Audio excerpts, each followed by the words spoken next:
வணக்கம். நீங்க என்னைக்காவது யோசிச்சிருக்கீங்களா? சில பேருக்கு மட்டும் எப்படி இவ்ளோ சுலபமா அதிகாரம் கிடைக்குது, மத்தவங்க ஏன் அதுக்கு கட்டுப்பட்டு போறாங்கன்னு? இது ஒரு முக்கியமான கேள்வி. இன்னைக்கு நம்ம கையில இருக்கிற ஆதாரங்கள பார்க்கும்போது, கல்விங்கிறது வெறும் அறிவு சம்பந்தப்பட்ட விஷயம் மட்டும் இல்ல. அது ஒரு சமூக கட்டுப்பாட்டு கருவியா கூட செயல்படலாம்னு தெரிய வருது. ஆமா. குறிப்பா உயர்தட்டு வர்க்கத்துக்கும் பொதுமக்களுக்கும் கொடுக்கப்படுற கல்வியில பெரிய வித்தியாசம் இருக்கு. இந்த ஆதாரங்கள் அதத்தான் காட்டுது. இது வெறும் திறமைய மட்டும் வச்சு நடக்குதா? இல்ல வேற ஏதும் பின்னணியில இருக்கா? இத பத்தி கொஞ்சம் ஆழமா பார்க்கலாம். இதுல சுவாரஸ்யமான விஷயம் என்னன்னா, இது ஏதோ ரகசியமா பண்ற சதித்திட்டம் மாதிரி இல்ல. ஓ, அப்படியா? ஆமா. இது 2 வித்தியாசமான கல்வி அமைப்புகள், அதோட பாடத்திட்டங்கள், அப்புறம் இந்த மறைக்கப்பட்ட பாடத்திட்டம்னு சொல்றாங்களே, அது எப்படி வேற வேற விளைவுகளை உண்டாக்குதுங்கிறத பத்தி தான். மறைக்கப்பட்ட பாடத்திட்டம் அதென்ன? சொல்றேன். ஒரு கல்வி முறை இருக்கு. அது இருக்கிற சிஸ்டத்துக்குள்ள எப்படி அடங்கி நடக்கிறதுன்னு சொல்லி கொடுக்குது. சரி. இன்னொரு முறை இருக்கு. அது எப்படின்னா, அந்த சிஸ்டத்தையே எப்படி வழிநடத்துறது, எப்படி உருவாக்குறது, எப்படி அதுல ஆதிக்கம் செலுத்துறதுன்னு கத்துக் கொடுக்குது. ஓகே. இந்த 2 கல்வி முறையையும் இன்னும் கொஞ்சம் விளக்கமா சொல்லுங்களேன். பொதுமக்களுக்கான கல்வி, அதுல எதுக்கு முக்கியத்துவம் கொடுக்கறாங்க? பொதுவா பாத்தீங்கன்னா, கீழ்ப்படிகிறது, சொல்றத அப்படியே மனப்பாடம் பண்றது, டைம்க்கு வர்றது, அமைதியா இருக்கிறது, ரூல்ஸ ஃபாலோ பண்றது. இதுக்கெல்லாம் தான் முக்கியத்துவம். இது கேக்குறதுக்கு அந்த காலத்து தொழிற்சாலைக்கு ஆள் எடுக்கிற மாதிரி இருக்கே. கரெக்ட். நீங்க சரியா பிடிச்சீங்க. அந்த 19ஆம் நூற்றாண்டு தொழிற்சாலை மாடல் மாதிரி தான். மணி அடிச்சா கிளாஸுக்குள்ள ஓடணும். பேசணும்னா டீச்சர் கிட்ட பெர்மிஷன் கேட்கணும். ஆமா, கேள்வி கேட்காம சொல்றத கேட்கணும். பரீட்சையில ஒரே ஒரு சரியான பதில் தான் இருக்குன்னு நம்பணும். இதெல்லாம் பாடத்துல இல்ல. ஆனா நடக்குது. ஆமா, இதுதான் அந்த மறைக்கப்பட்ட பாடத்திட்டம். நோக்கம் சுயமாக சிந்திக்கிற திறனை வளர்க்கறத விட ஒரு சிஸ்டத்துக்கு கீழே ஒழுங்கா கட்டுப்பட்டு வேலை செய்யற ஆட்களை உருவாக்குறது தான். ஈத் சொன்ன மாதிரி கல்விங்கிறது பாத்திரத்தை நிரப்புறதுல நெருக்கம் ஊற்றுறது.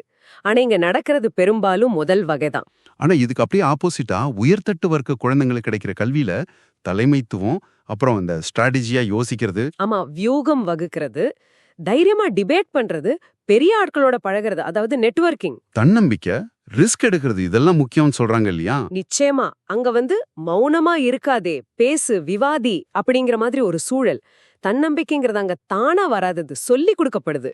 எப்படின்னா? சின்ன வயசுல இருந்தே இந்த இடம் உனக்கு சொந்தம், நீ சொல்ற கருத்து ரொம்ப முக்கியம், தோத்துட்டா பரவாயில்ல, அதுல இருந்து கத்துக்கலாம், அது தண்டனை இல்ல. இந்த மாதிரி எண்ணங்களை விதைக்கிறாங்க. இது ஒரு பெரிய வித்தியாசம். அதோட கண்ணுக்கு தெரியாத சில அட்வான்டேஜஸ் வேற இருக்கு. பெரிய ஆட்களோட மென்டோர்ஷிப், உலகத்தை சுத்தி பார்க்கிற அனுபவம், அதிகாரத்தோட எழுதப்படாத விதிகள். வீட்லயே சொத்து, சட்டம், இன்வெஸ்ட்மெண்ட் பத்தி இயல்பா பேசுறது, இதெல்லாம் கூடவா? ஆமா, இதெல்லாம் மார்க் ஷீட்ல வராது, ஆனா வாழ்க்கையில பெரிய இம்பாக்ட் கொடுக்கும். சரி, அப்போ நாம் அடிக்கடி கேக்குறோமே மெரிட்டோக்ரசி, திறமை இருக்கிறவங்க முன்னுக்கு வருவாங்கன்னு, அது உண்மையா இல்லையா? இந்த ஆதாரங்களை வச்சு பார்த்தா மெரிட்டோக்ரசிங்கிறது பெரும்பாலும் ஒரு கற்பனை மாதிரி தான் தெரியுது. ஏன்னா வாய்ப்புகளுக்கான ஸ்டார்டிங் பாயிண்டே எல்லாருக்கும் ஒன்னா இல்லையே. உதாரணத்துக்கு அந்த பெல் கர்வ் வரைபடத்தை எடுத்துக்குவோம். அது ஒருத்தரோட திறமையோ புத்திசாலித்தனமோ இயற்கையாவே வித்தியாசப்படும் காட்டுறதுக்கு சில சமயம் பயன்படுத்துறாங்க.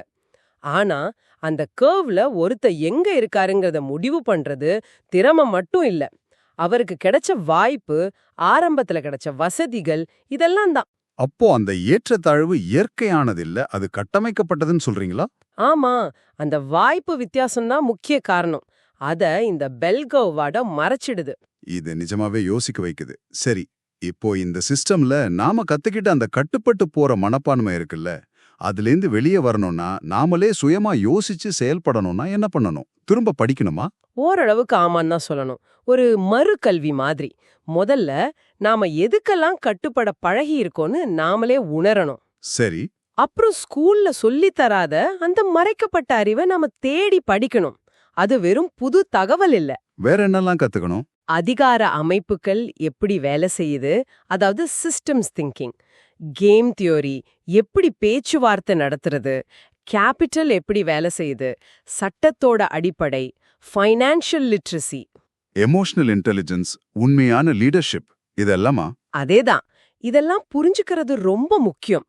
நோக்கம் என்னன்னா வெறும் ஆட்டத்துல ஒரு ஆட்டக்காரரா மட்டும் இல்லாம ஆட்டத்தோட விதிகளையே புரிஞ்சுக்கிறது, தேவைப்பட்ட அந்த விதிகளை மாத்துறதுக்கு தேவையான அறிவையும் மனநிலையையும் வளர்த்துக்கிறது. அதாவது பாடத்தை மனப்பாடம் பண்றதை விட்டுட்டு நிஜ உலகத்தை இயக்கிற விஷயங்களை பத்தி தெரிஞ்சுக்கிறது. கரெக்ட்.